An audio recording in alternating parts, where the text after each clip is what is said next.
Good afternoon. Welcome to a special edition of the City Club of Cleveland Friday Forum. I'm Dan Moulthrop, Chief Executive at the City Club, and we are presenting our forum today from the campus of Case Western Reserve University from the TEDxCLE Salon, celebrating the 100th anniversary of Albert Einstein's general theory of relativity. We are live at the Tinkham-Veal Center.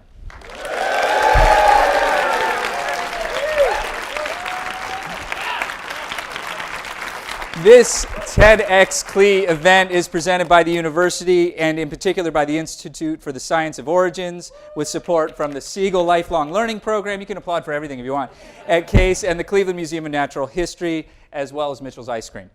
But when you think about it, origins, natural history, lifelong learning, and ice cream, of course, is the kind of a perfect combination for this exploration of Einstein and the theory of relativity. It was 100 years ago. To explain why today, why now, why November 2015, it was 100 years ago, November 1915, that Einstein made a series of presentations to the Prussian Academy of Science. What he presented then formed the basis of what we've come to know as general relativity. And by the time we're all done here, all of you in the audience here at the Tinkham-Veal Center, along with our radio, web, and television audience, will just casually refer to it as GR, as if you've known it all your life. What we're going to do here in the next hour is have a conversation about Einstein, relativity, and its impact on our lives today. For not only does it describe how the universe works, but it has also changed how we live in it. We'll begin the conversation here on stage and in standard City Club style, open it up to questions from all of you in the second half of our program. Twitter questions are welcome too. We're using the hashtag Einstein100 today, so please feel free to join the conversation if you are listening live on the radio on WCPN. With us for our forum are Evalyn Gates. She's the CEO at the Cleveland Museum of Natural History and one of my own personal favorite astrophysicists and cosmologists. And also, give it up. And Cyrus Taylor, Dean of the College of Arts and Sciences and the Albert A. Michelson Professor in Physics here at Case Western Reserve. All right. So let's start off with where general relativity comes from. How did Einstein where did it come from? What was going on? Cyrus, do you want to start us off here a little bit? Oh boy. And you didn't want to explore special relativity. No, we're sticking with general relativity. Let's not start off confusing people. So there were a variety of things that went into it. Part of it was, coming out of earlier history with Newton and so on, we had a set of laws of nature that seemed to describe the solar system and terrestrial and celestial gravity remarkably well. But there were some paradoxes. Mercury seemed to the orbit of Mercury was not in accord with the theory and was sort of a deep mystery. And then there were a variety of sort of conceptual problems that Einstein was deeply concerned about in terms of trying to understand how an observer undergoing acceleration, falling in an elevator or so on, how you would describe that in terms of the kind of broader framework that he had been developing over the preceding decade. Evalyn looks like she wants to jump in. Einstein was a deep thinker. He wasn't out there conducting experiments. He was saying, what would it look like? If I'm in an elevator and I'm falling, what am I seeing? If I'm with special relativity riding along a light wave, what does it look like to me? And then he'd sit and think for a while and then pull in all the observations that he could find to try to understand what was happening. And the way I like to talk about what he was doing with general relativity is physicists tend to be a little lazy. We take the easy things first. So special relativity really was the easy part. He could understand light. But once you throw gravity into the mix, that was something that, quite frankly, we're still struggling to understand at a really deep level today. How does gravity really work? And so he waited until he had, a good grounding in relativity to decide how did he add gravity to that entire understanding. There was something going on prior to 1915 where he was working out relativity, and he wasn't quite there. And you have some notes. To show us, our listening audience can't see, but there's a slide here with notes that are fairly incomprehensible to most to me. We'll just leave it at that. But Evalyn, what are we looking at? So what you're looking at is 4 pages from Einstein's notebook, the thing that he was scribbling his equations, trying to understand things in 1912. So he was deep at work trying to understand how gravity fit into his understanding of the universe. And it starts, you can ignore the triangle you see at the top of the first page. So for our radio listeners, we've got 4 pages. Not only is it equations, but it's also in German. So it makes it even a little more incomprehensible. But what he's doing on these pages is working out the implications of what his theory would mean for what you would actually see if you looked out in space. The fact that if you looked in space, one of the really amazing things of his theory of relativity was that it changed our understanding of space itself. So instead of just being this empty backdrop, this stage on which things happen, you look out, you look around the room, you look out in space, it's just there. That's not true. Once you have Einstein's theory, there is a shape, an architecture, an underlying structure to space. It's got curves, it's got dimples, it's a very, and it actually, they move around as well, so it's a very active entity. And he had this brilliant idea. What if you shone a light through this universe that has all these curves and waves? What would you see? And what he's doing is actually working out the equations for how space itself would then affect what you see by multiplying images of something that you see, by creating these circles and arcs, and by magnifying the distant universe. So that's what you're seeing is a little taste of his early work in coming through this. But there's also some really interesting things when we talk about science, and we were talking today about with love from Einstein and how it impacts our culture. But I think it's also interesting to think about how what's happening in the world impacts science. So yeah, Cyrus, you were, and while you're answering this question, Evalyn, I want you to move your microphone up just a little closer to your head. But Cyrus, you have, thank you. There was something that happened when as he was working out his theory. His first go at it wasn't right. And what was the story there, and what role did World War I have on the evolution of the theory? Well, there were a whole series. He was working on this for the better part of a decade, struggling forward to try and understand how gravity might play a role in it. And some of the early parts, beginning in I think around 1907, was this picture of someone free falling in an elevator and so on, essentially working out what became the gravitational redshift and understanding that clocks actually run at different rates in different places in the gravitational field. But the framework in which he was doing it was a slow process of just realizing that what it really implied was that the structure of space-time was much more flexible than he had originally imagined. And this was a long and painful process, and a crucial point that depended on collaboration with a friend of his who introduced him to differential geometry and the equations for it, and then culminating during World War I in what was actually a sort of a race between him and David Hilbert to write down the equations of motion. And that's part of the drama of 1915 that was taking place in terms of that.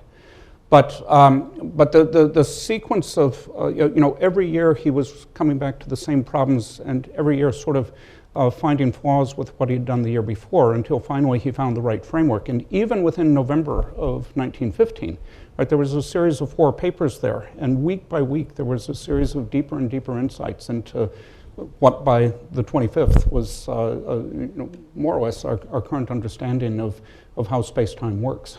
Cyrus Taylor, for our listening audience, Yeah. it's Cyrus Taylor you're listening to. He's Dean of Case Western Reserve University, and Evalyn Gates is here with us too from the Museum of Natural History. Evalyn, in the meantime, while he's working on this, there is a war happening across Europe. So what happened? The notebook that you're looking at right now, these pages in 1912 were from a visit that he paid to Erwin Freundlich, who was a German astronomer. He went to Berlin, and he said to Freundlich, he didn't totally understand that he wasn't finished with his theory yet. Yeah. And he was off by... he was quite confident at that point. Well, he was off by a factor of 2. So like any good theorist, he said, in order to really have this theory accepted, I need someone to go out and make some observations for me. We need an experiment that verifies the predictions. He had definite predictions that the mass of the sun would bend the light from a distant star. Now, if you think about the sun and stars that are close to the sun, you can't see them. The sun's light is too bright, except during a solar eclipse, when the sun's light is completely blocked. So Einstein went to Berlin and he said to Freundlich, he said, look, I've got this incredible theory. It's going to revolutionize everything. If you go out and make these measurements, we are both going to be famous forever. So Freundlich gets caught up in the excitement and gets together a group of astronomers, and they go out to measure this observation, to look to see if they can see the bending of starlight from the best vantage point they could find. In August of 1914, they traveled to the Crimean Peninsula to observe the eclipse. I have any history buffs in here? A few knowing chuckles. And what happened was they got there just in time for the outbreak of World War I. The Russian army captured, imprisoned all the astronomers, and confiscated all their equipment. They never got to make the observations, which was really too bad for Freundlich. They think they were released about a month later. But at the same time, they didn't make the observations that would not have agreed with Einstein's predictions. So it was a good thing for Einstein, because if they'd made the observations and they didn't agree, maybe he would have gone back and realized he needed more corrections, or maybe someone would have said he doesn't know what he's talking about, and it would have been more difficult. So culture does have an influence on what's happening in science as well. And then still, he continues his research through the war. And tell us about Karl Schwarzschild. So, and this is a cool story. It's a really cool story. So Karl Schwarzschild was a German physicist, a theorist, and he volunteered to go to the Russian front. He was in his 40s, but felt this was important. So he goes to the Russian front, where they put him to work calculating missile trajectories. He was good at doing math and equations. He's sitting there dodging bombs and bullets, calculating these trajectories. And in November of 1915, he gets a copy of Einstein's paper that's just been read at the Academy of Sciences. And very quickly, within a few weeks, he reads the paper, starts calculating solutions to this theory, and comes up with what was called the Schwarzschild solution, but later became known as black holes. He wrote down the first equation describing a black hole, and sent it back to Einstein, because he was still at the front. Einstein read it, recognized it's important, and read it himself. At that time, did Schwarzschild understand what a black hole was? What did he think he was describing? He was a theorist, so he was describing a solution to an equation, and he knew that there was a singularity, and a singularity is in an infinity, an unpleasant thing that sometimes pops up in equations, in theories. So I'm not sure he would have called it I know he didn't call it a black hole. That term wasn't coined until decades later. But he did recognize that there was this very interesting solution, and so he wrote up a paper to have it published. He knew it had some impact. Unfortunately, he caught something at the Russian front and died a few months later. So the world lost his brilliance indirectly through the war. Somewhat, so almost forgotten to history, but for not forgotten to physicists, though. His work was beautiful, very elegant.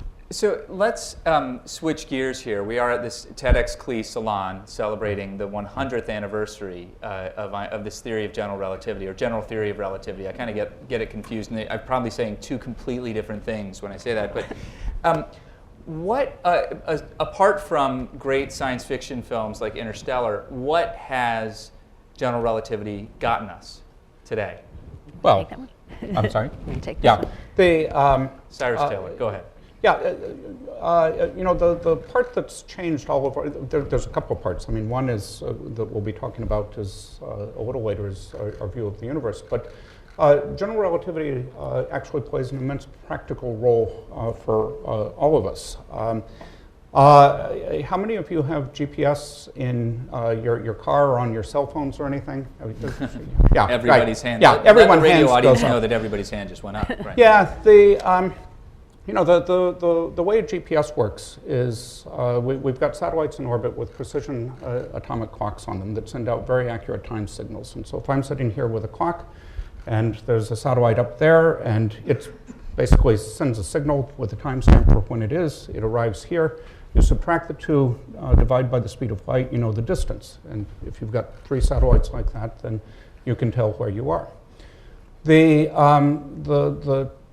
problem is, as I alluded to earlier, already in 1907, Einstein had been able to argue that clocks run at different places at sort of different elevations above the Earth, at different points above the gravitational field. Sort of an easy way of thinking about it, is if you imagine a source of light with the light going upwards. If you throw a ball upwards, it loses energy, kinetic energy, as it gains potential energy. And photons will do the same thing. And the result is that they get redshifted. So if you think of it as vibrations. They get redshifted, you said? Yes, they become, if you start off with, say, blue light, as it goes higher and higher, the frequency, the wavelength gets longer and it appears redder than it was before. So sort of the analog of the Doppler effect, where the kind that non-relativistic that you're used to is if you hear a siren coming towards you, right, it'll be higher frequency, and then as it is moving away, it becomes lower frequency. A higher pitch to a lower pitch. Yeah, and so the same thing happens as for example, light climbs out of a gravitational field. And what does that have to do with time? Well, so if you think about the wave as successive pulses, maximum of a wave going up, as it's redshifted, as it becomes lower pitched, the spacing between those is further and further apart.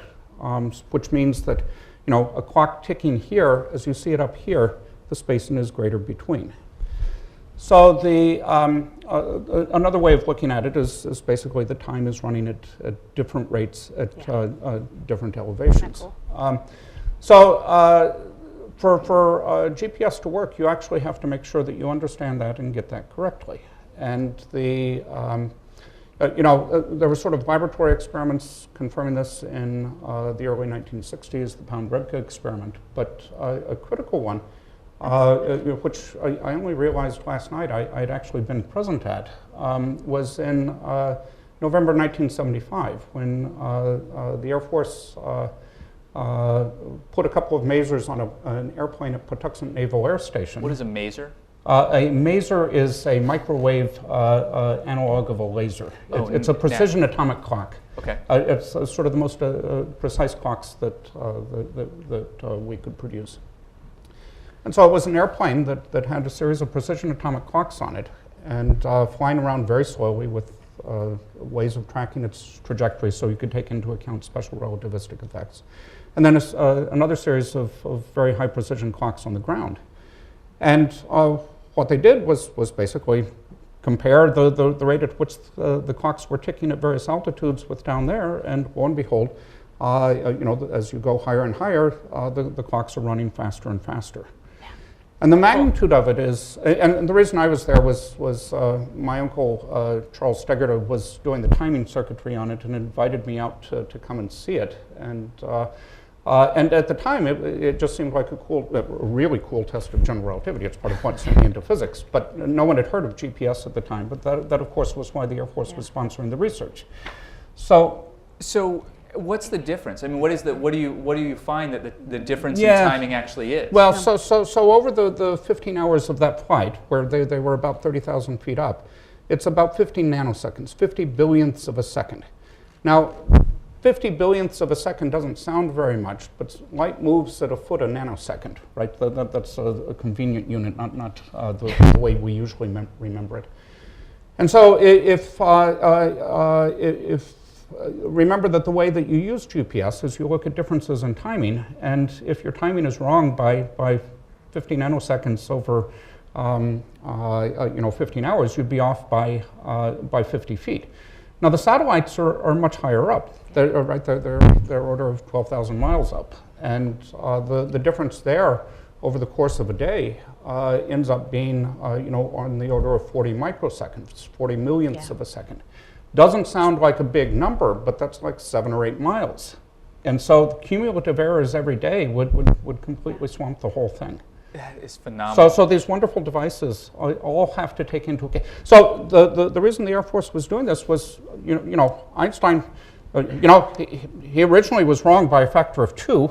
Yeah. And now fortunately that wasn't checked. In the mid-70s, as they were getting ready to spend billions of dollars putting up this the system, the question was he right accurately enough to do this? And so they ran this series of experiments Patuxent. They went up to Greenland to do it, down to New Zealand, just to make sure that And it all checked out. And it all checked out. What do you know? Yeah. Otherwise, right?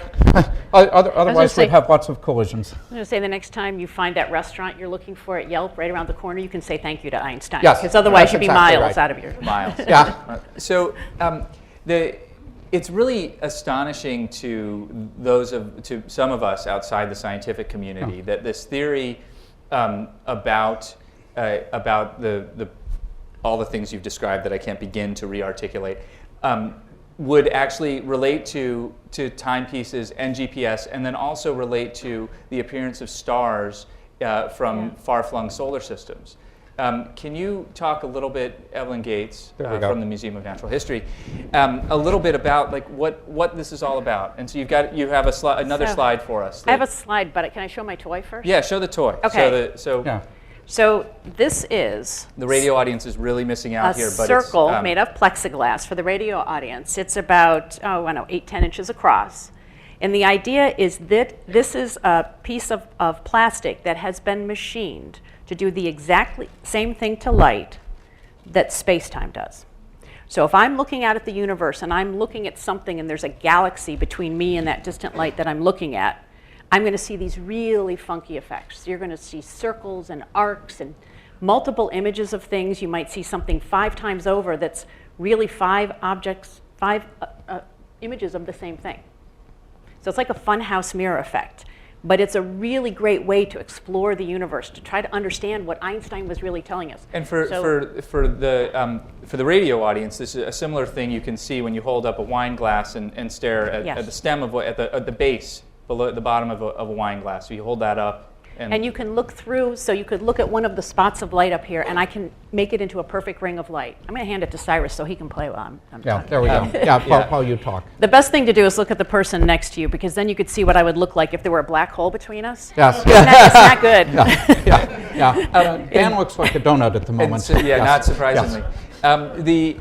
A lot of people will have seen the movie Interstellar. I mentioned it before, and that's probably a pretty good example to describe. Interstellar was great. There were some parts of it that went a little too far into the science fiction for me, but there were also some beautiful, beautiful images when they were talking about the black hole, and you saw those beautiful visual effects around that of things being morphed into circles and moving along. So if you see the movie again, pay attention to the black hole. That was done right from a scientific point of view. In fact, they were able to do these wonderful high precision visualizations that the scientists were just...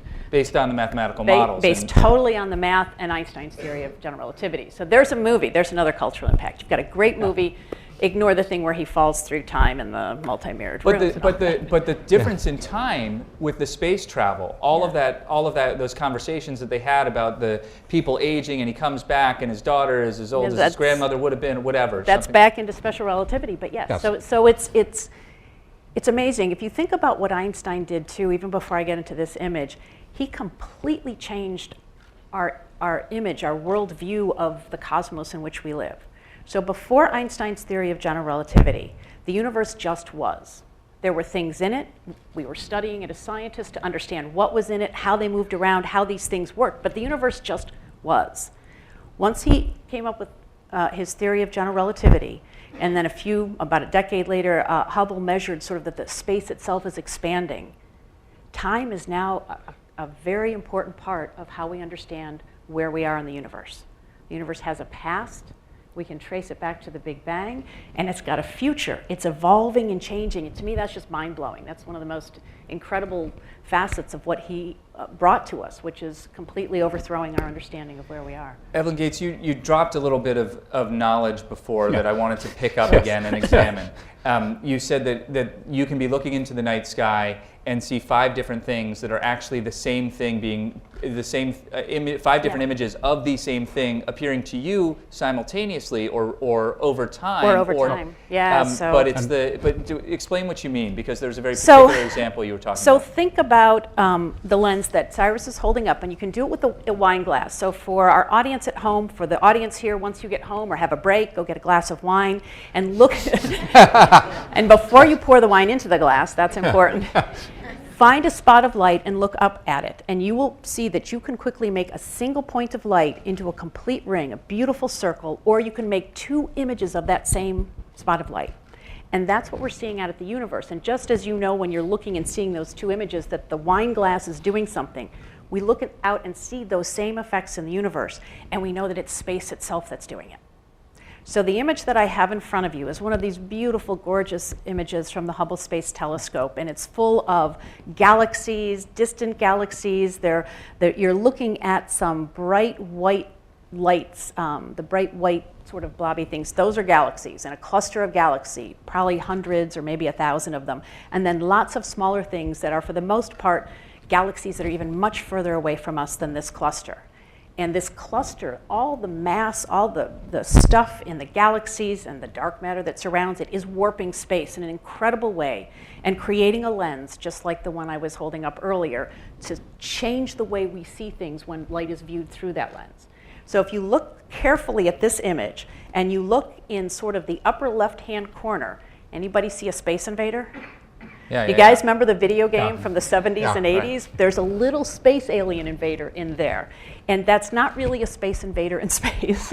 And that's not what it actually looks like. That is a distorted, it's a multiple image of a distant background galaxy. And if you go from the space invader and go down to about 8 o'clock to the left of it, down a little bit, right next to another white blob, there's another little galaxy you see with a bright orange dot in the center and some arms. That's another image of the same galaxy. So you're looking at 3 images of the same thing. This image, though, was taken in an instant. Just an instant. And and yet the same galaxy appears in 2 different places. Just 3. The same way, you're going to see 3. 2 images of that spot of light once you have your wine glass. You're seeing something that's not really there, but it tells you about the things, it tells you about how space itself is warped to make that kind of lens. Recently, there was news that there of some sort of superstructure in deep space. Do you know what I'm talking about? Is that your next slide? Well, the next slide was more about time and how it impacts. All right, then I won't ask about that crazy superstructure in deep space. But there are things that we can see in deep space that we couldn't see if Einstein's theory weren't here as well. So he's also had an impact on how we do science. Because it magnifies into view the most distant galaxies, we are able to see things that are 12 or more billion light years away from us, because the light has been magnified by this lensing effect. And we're able to then see things like giant conglomerations of mass in the distant universe, a blob of something, because it distorts light. So I guess what I'm thinking is we would be able to see it with the Hubble, we'd be able to see it, but we wouldn't understand it without relativity. And there are some things you can't see, even with the Hubble Space Telescope. Well, I believe there's also dark matter, right? Is that where you're going? Can we go there? No, we can go there. I was going to go back. In the 70s, when some of these multiple imaged galaxies or quasars were first seen, it wasn't understood that you were seeing multiple images of the same thing due to gravitational lensing. And so there were people that were pulling together catalogs of peculiar objects, trying to argue that the whole theory was wrong as a result. But in fact, later when we were able to come back and understand it, that what we were seeing was gravitational lensing, and check the spectra of the different objects and verifying that they're really the same thing. The light fingerprints, Yeah, so in fact, we went through a period where we didn't understand what we were seeing, and because we didn't understand relativity well enough. We didn't understand well enough exactly what the consequences of this were. And partly because the observations weren't quite good enough. So as new telescopes come online and you get clearer vision, views into the universe, things come up and you all of a sudden see, and it's like, wait a minute, how does that fit in with what we understand? I've got now this view that I didn't have before. New things pop out when you have a new telescope, and that's what's been happening. How long after, or did the theory of relativity include an understanding of dark matter, or did it take a while? Because dark matter is what, like 90% of the mass in the universe, or something like that. It's about 85% of the matter in the universe, the stuff, and then there's something else called dark energy, which makes up most of everything in the universe. So the universe that we see when you're looking at an image, so this is another image of deep space. When you're looking out at the universe, you're seeing less than 5% of everything that's there. And So it kind of floored, I mean, that's the other part about Einstein, that he sort of figured that out without figuring that out. He wrote an equation that allowed you to put all different kinds of stuff in it. Yeah. And he gave us the framework, but it's been over time as we've had a lot of other observations that we've begun to understand that these things are there. Yeah, that's actually a really important point in terms of the history of it. Was he wrote down a set of equations where one side is how space and time are curved, and the other side is matter and energy, and it doesn't matter beyond some general symmetry principles what's on the other side. And they're actually going back to his race with Hilbert. Hilbert thought he was writing down a theory of everything and specified what the right-hand side was, and was completely misled. Amazing. So we are about ready for the Q&A. This is Cyrus Taylor, is the Dean of Arts and Sciences at Case Western Reserve University. Evalyn Gates, the CEO of the Cleveland Museum of Natural History. I could talk to you both all day, but I think everybody else wants to talk to you too. Can we get a round of applause for him, please?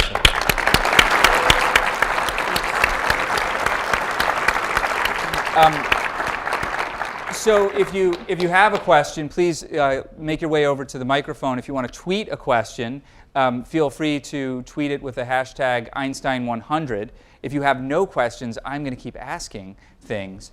But please make your way over there. Don't be shy. And I do want to extend a special welcome to the high school students who are here from MC Squared STEM High School. Let's give them a round of applause. Give them, please.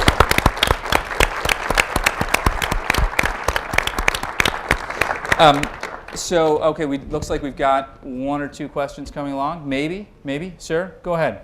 Make your way over there. My understanding is, the visible universe is somewhere, say 13 billion years or so after the recombination thing.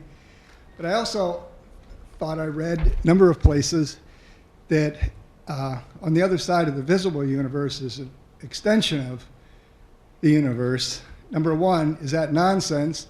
And number two, if it's true, the figure I was thinking of was like 40 billion years. Is that true, or is it nonsense? And if it's true, how's that calculated? What did he just say? Do you want to take it or do you want me? I'll let you. So there are a couple of things there. When you said the number like 40 billion, what that begins to tell me is that might have been talking about the fact that the universe has been expanding over the past 13 billion years. So we're being able to see more and more of the universe as time goes on, and light has had time to travel from the distant universe to us. But while it's been traveling to us, space has been increasing and taking along with it the things that emitted that light. And so they're now sort of even further away from us. So when I say, and we're looking at something and I see light that was emitted, say, 12 billion years ago, that object isn't still 12 billion light years away in some sense. It's moved even further away. And so sometimes I think 40 billion is about an estimate of how far it would have moved in that time. But the other thing you're talking about is, are there other universes out there, in a sense, multiverses? And I think my answer. We have a talk coming up about that later, but you should say a few words about it. All I would say is it's a fascinating frontier of exploration, and there are brave souls that are willing to go out and jump into some of these questions, as there should be. We don't have a definitive answer yet, and I'll defer to the talk later this afternoon. It is cool to think about. Cyrus, do you have anything to add to that? No, I think, I mean, I'd say go to the talks this afternoon. The exploration of the geometry and topology of the universe and what might be beyond what we can actually see is it's fascinating. It's fascinating, and it's a vast subject. What was he said a recombination. What was that? Not familiar. So if you run the universe backwards, things get hotter. And you're running the universe backwards machine. Yeah, you're running. Or in other words, in the canonical Big Bang, right? It's born in an explosion, expands outward. So there was a period, where the matter, as we more or less know, had come into existence, but it was hot enough that atoms weren't stable, right? If you heat hydrogen gas up high enough, it'll ionize. And so as the universe expanded, there was a period where it cooled down enough, and and all of a sudden you go from a plasma to a gas and emit electromagnetic radiation along the way. Okay. I'm going to pretend that I understood everything you just said. Yeah. Go ahead, our next question. Hi. I'm having trouble understanding how general relativity relates to calculations for satellites. I heard you talking about time dilation, which is the Lorentz transformation T equals T sub 0 to the square root of 1 minus V squared over C squared, and you could throw in mass increase, M equals M sub 0 to the square root. But are they actually, because of the curvature of the orbit of satellites, they're somehow using general relativity, or is it really just special relativity? No, the general relativity, it has nothing to do, it's where you are in the gravitational potential. If you had a clock here and you had a clock in a balloon, 100,000 feet above us, the clock above would run faster than the clock here. Yeah, it would do that just because of relative velocity. No, it's not. There's no relative velocity. The relative velocity in that case is zero. It's just because of the gravitational potential. I capiche. Thank you. Yeah. And I would just add that when you're looking at satellites, they are traveling around the Earth. So you do have to take into account both special relativity, they're traveling almost 9,000 miles an hour, but also they're up really high. So this is a good opportunity to ask you to explain what on earth do you mean when you talk about special relativity versus general relativity? What are we talking about there? So, I'm sorry, it's a very elementary question for a lot of you. Please bear with me.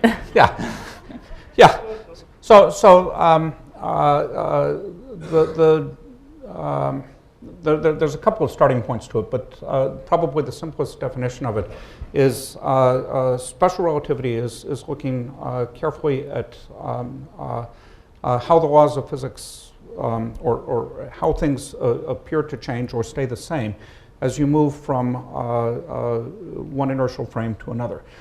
And let me actually go a little beyond that and talk about some of the aspects of geometry. If you think about the three-dimensional world that we're used to, you can imagine rotations. And if I've got 2 points here, if I imagine rotating the coordinate system, the distance, the coordinates will change, but the distance between the points won't change.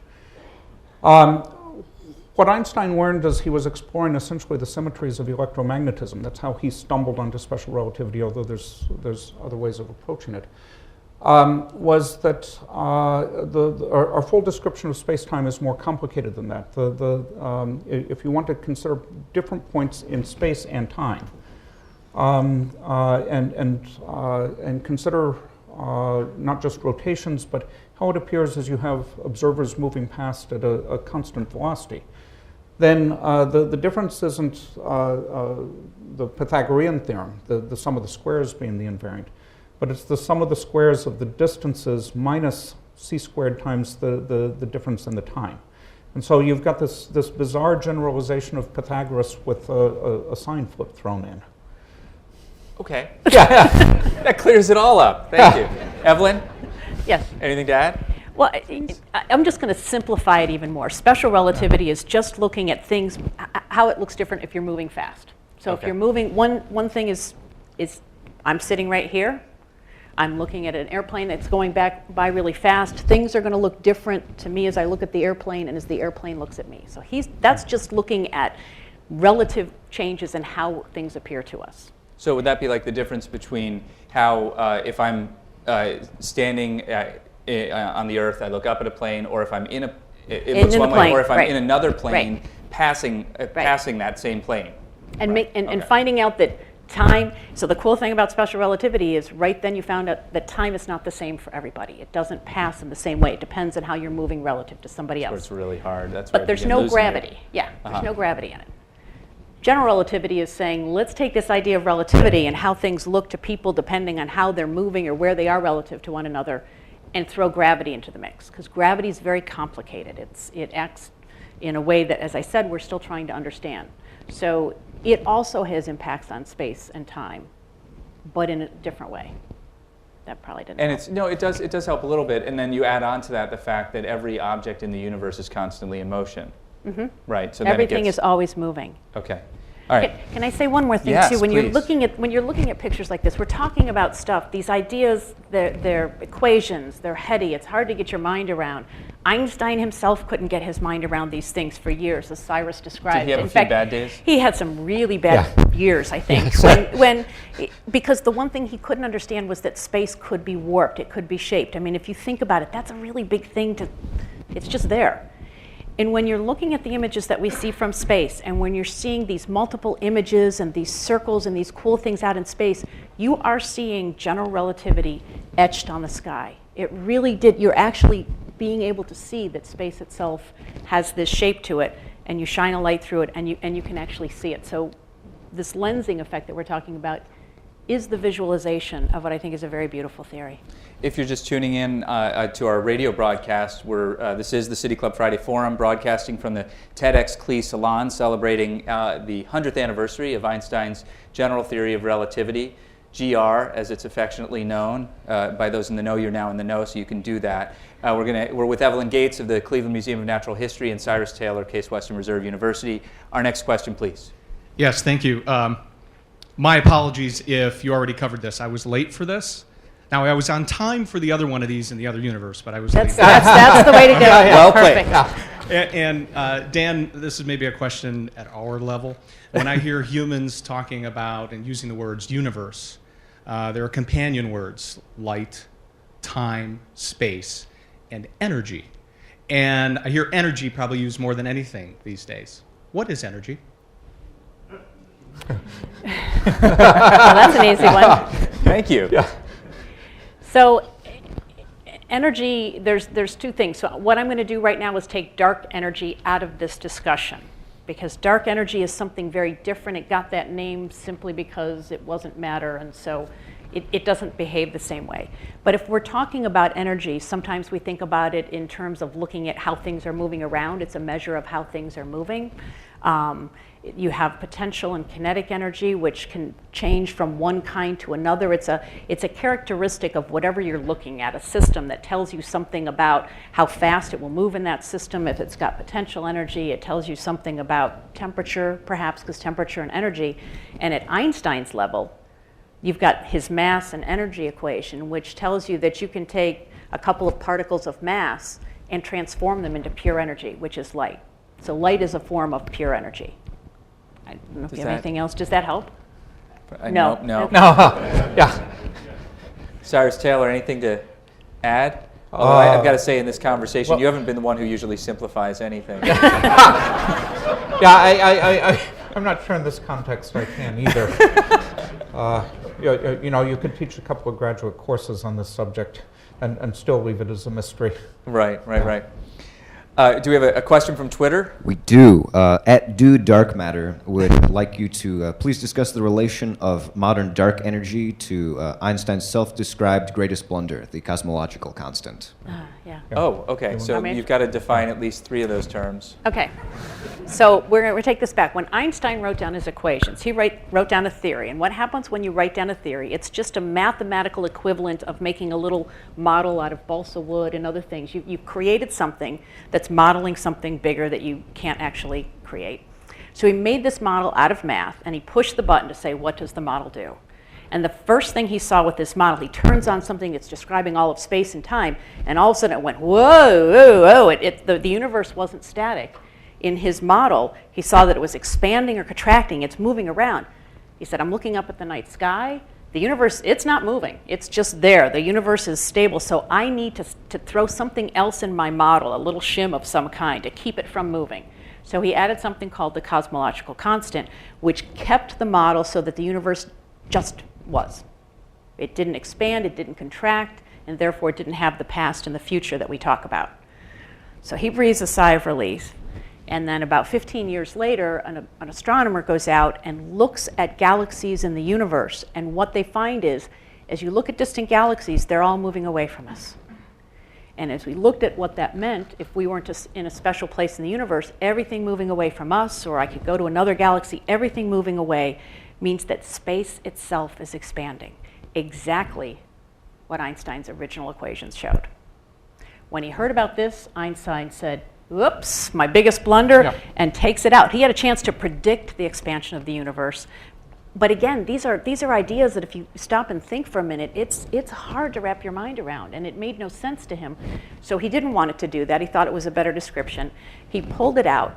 And what's happened recently is we've looked out at the universe and studied it, again, with better telescopes to higher precision, looking out further in space and tracing sort of not only is the universe expanding, but how has that expansion been changing? And what you expect to see is the universe is expanding. It's got all this stuff in it, and all that stuff is gravitationally attracted to everything else. It should be slowing down the expansion. Just if you take a ball, you throw it up in the air, what's going to happen? It goes up, it slows down, and comes back. If you can throw with superhuman strength, if you could throw faster than what's called the escape velocity, you throw it up, and this ball is zooming up, it's still going to slow down on its way up because of the gravitational attraction of the Earth. So the universe should do the same thing. It's expanding, but it should slow down because there's stuff in it. So what happened is the astronomers went out and said, we'll measure it, and they saw, in fact, the universe is expanding. It slowed down for a little bit, and then it started speeding up. About 5 billion years ago, the universe started this accelerated phase, which, if you think back to the ball, 5 billion. 5 billion years ago. Okay. So you really can't Yesterday. trace the history of the universe. That's recently. Yeah. But imagine you have that ball, and you throw it up, and it starts to go up. You see it slow down, and all of a sudden, shoo, it just goes zooming out of sight. You'd just be standing with your mouth open saying, wait a minute, what kind of ball was that? What was in it? Was there a rocket I didn't know about? Something made it zip out of sight. And when this happened back in 1998, that's what all of physics and astronomy did. We were standing like, whoa, what happened? Because the universe is accelerating. And if you go back to Einstein's equations and back to his theory, you can put stuff into the matter-energy side of the equation, some really weird stuff that we don't understand really yet. We've called it dark energy because you can't see it. It doesn't interact with light. It's not matter. It behaves very, very different gravitationally than matter. So it's just this catch-all term, dark energy. But something that you put in that's got weird properties could cause the universe to accelerate. And so now we think to explain that expansion, the accelerated expansion, it forms about 70% of everything in the universe. It's the dominant factor out there. So in some respects, the cosmological constant that he threw out is dark energy is the sort of opposite of that in some ways. I mean, it was this. Well, I don't know. I'm trying to understand because the cosmological constant was sort of like I got off track with the whole ball thing. Okay, sorry. Okay. So bringing it back, the cosmological constant that he has, one way to interpret that is an energy of empty space itself, that there's an energy there. And that vacuum, because we talk about the vacuum of space, that vacuum energy would be something that could do that accelerated expansion. So the question is Einstein's cosmological constant, he put it in for the wrong reasons, took it out when he saw the observations. Are we now putting that back in a sense, to his equations to explain this accelerated expansion of the universe? That's the big discussion.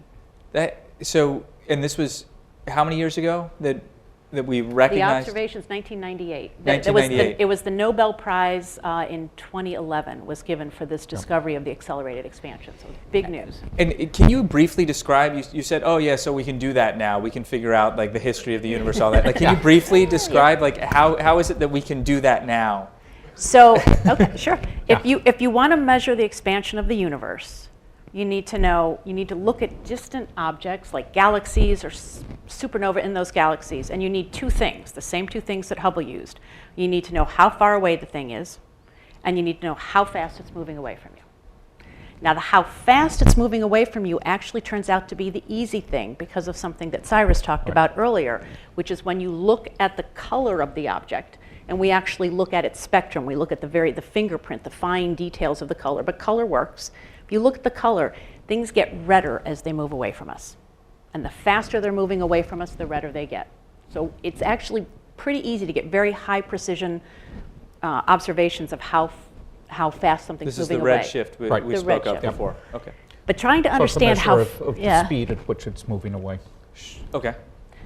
But where something is, we're sort of bootstrapping our way out into the universe. You sort of try to find how far away something is based on how bright it appears to you.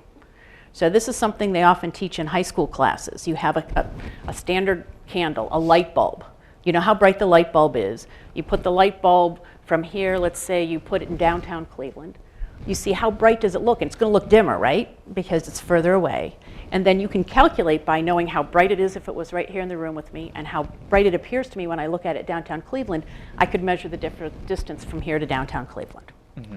So you want to do the same thing in the universe, but you need to know how bright something is when it's right next to you. And it turns out that exploding stars called supernova are really good things. We have a good understanding of looking at tens of thousands of them in the local universe, and we know how bright they are based on sort of how they explode. You can look at sort of just like it's almost like they have 60 watts or 75 watts printed on them. It's like, and then you look at them in the distant universe, and the thing that changed in '98 is that people were able to, first of all, recognize that it had this 60-watt stamp on it, and they had the telescopes that they could look further and further away in the universe, which is looking further and further back in time. The further away you look, because it takes that light time to get to us, we're seeing things as they were 5 billion years ago, 10 billion years ago. So, and that's a result of the Hubble, I assume, right? And space telescopes and things like that. They weren't using just Hubble. They were using different telescopes. So it's the Hubble. The Hubble takes these gorgeous pictures like this, but then there are a lot of other telescopes, both ground-based. We have some other satellite telescopes that do different specific things. Okay. So it's all the technology. Next question over here.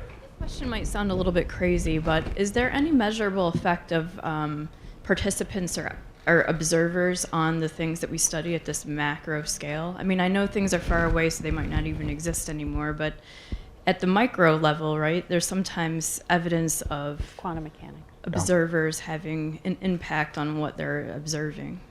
So is there any way in which this happens at the macro scale, or any way to think about that? I mean, your underlying question is a very small scale, quantum mechanically. You know, if you observe a system, you actually perturb it or change it. You know, essentially all the physics that we're talking about here is classical physics, and so not subject to those kinds of quantum mechanical quandaries in terms of interpreting what we're seeing. Now, the corollary to that is you know, what happens when you try and marry quantum mechanics with general relativity. Which, you know, when I was in graduate school, the old saw was old physicists never die, they just try to quantize gravity. But, you know... I'm sure that's funny. It is. Yeah. Thank you, Dan. Well.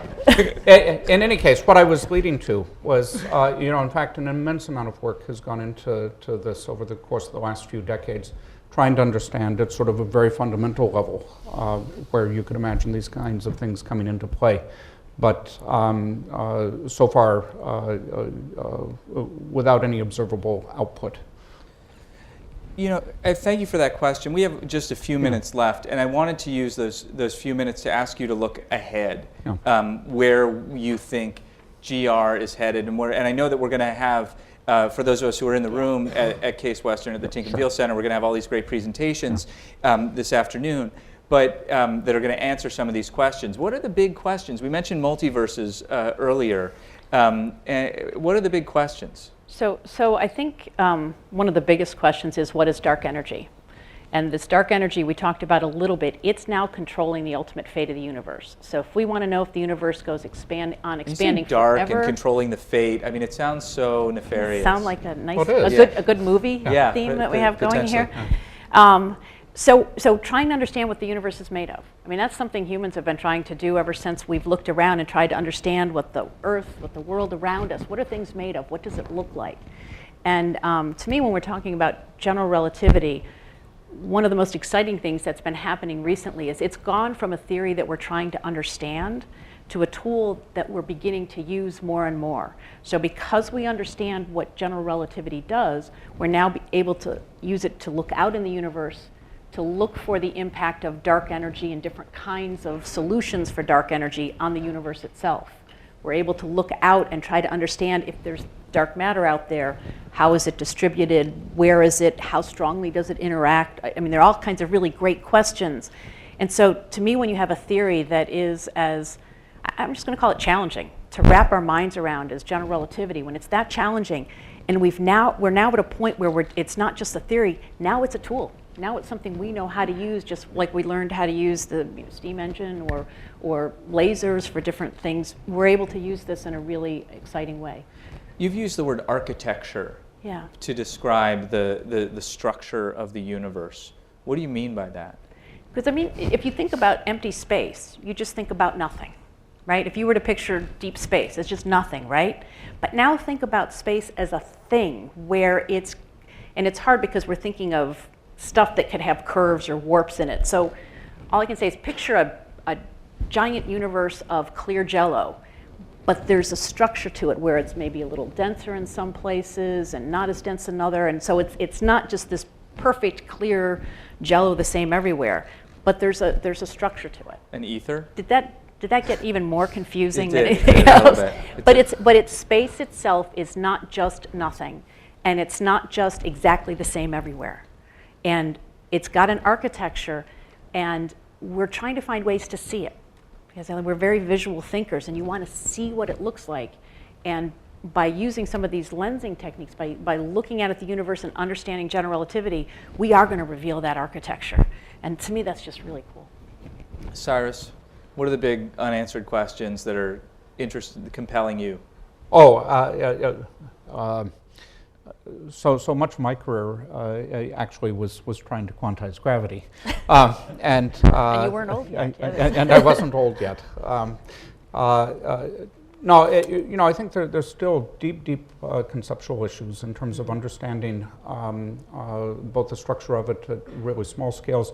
There's also deep issues in terms of understanding it on really large scales. The kind of questions alluded to in terms of what might be there beyond what we can directly see, what the ultimate fate of it is, I think are really deep.